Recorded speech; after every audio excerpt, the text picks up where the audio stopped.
Binaha rin po maging ang ilang bahagi ng EDSA sa Quezon City. Stranded na rin po ang mga sasakyan kaya ang mga commuter sumuong na sa abot dibdib na baha.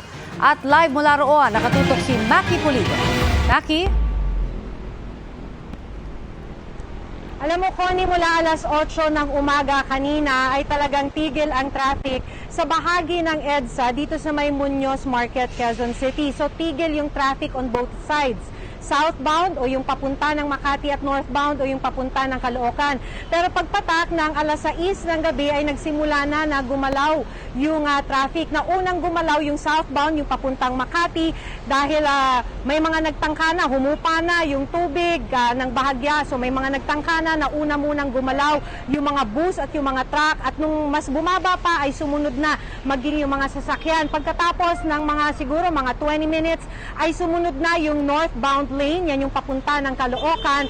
At sa ngayon, sa makikita ninyo sa inyong mga screen, ay talagang maluwag naman na yung daloy ng traffic dito sa may bahagi ng Muñoz Market. Ang sinasabi kasi kanina ng MMDA, yung baha umabot ng 27 inches sa pagitan nito ng Muñoz at Balintawak. Tigil yung mga bus, kaya madami sa mga commuter ang naglakad na lang.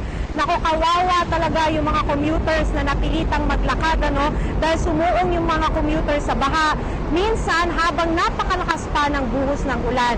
Ang sabi ng ilan sa mga nakausap natin, para talagang susuong na sila para makarating sa kanilang destinasyon, kaya napilitan na sila, Pwede rin naman sa Center Island dumaan, pero mahirap din kasi maputik yung daraanan. May puntong hanggang bewang yung baha, may mga sumuong pa rin para makapasok dahil arawan yung sweldo. Kinausap din natin yung mga nakasakay sa mga stranded na mga sasakyan. Yung isang delivery van, sabi ko nga kaninang alas 8 pa ng umaga, naipit sa traffic, pauwi na sana sila ng Bulacan. Wala naman daw magawa kundi hintayin humupa yung baha sa EDSA. So, hindi naman kalayuan mula dito sa kinakatayuan natin, Connie, ay nagbaha rin sa may Del Monte Avenue. Wala ring makadaan na sasakyan kanina, abot hanggang dibdib yung tubig. Tuloy yung pagpasok ng mga rescue boats at yung mga rescue teams na ito ay combination ng mga taga Philippine National Police, pati ng Bureau of Fire Protection. So, ang pinapasok kasi nila ay yung sa may West Riverside Street, kung saan abot na halos hanggang sa ikalawang palapag yung tubig. So, yun yung mga ni-rescue na mga residente sa bahagi na yon. So, sabi ng ibang nakalikas o yung mga nakausap natin na nakalikas, akala kasi nila titigil na yung buhos ng malakas na ulan, kaya't hindi muna sila lumikas. Pero habang tumatagal, sige, malakas pa rin yung buhos at patuloy yung pagtaas ng tubig, kaya inabutan na sila at naghintay ng rescue.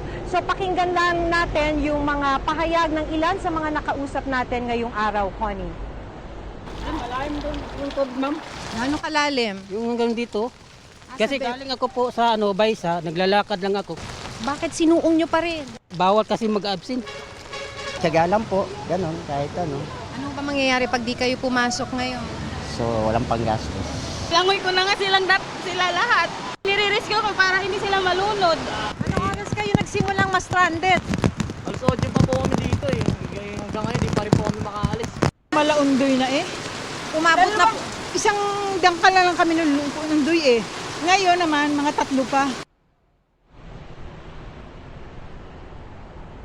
At yan ang latest, Connie, mula dito sa bahagi ng EDSA, Muñoz, Quezon City. Connie? Maraming salamat, Maki Pulido.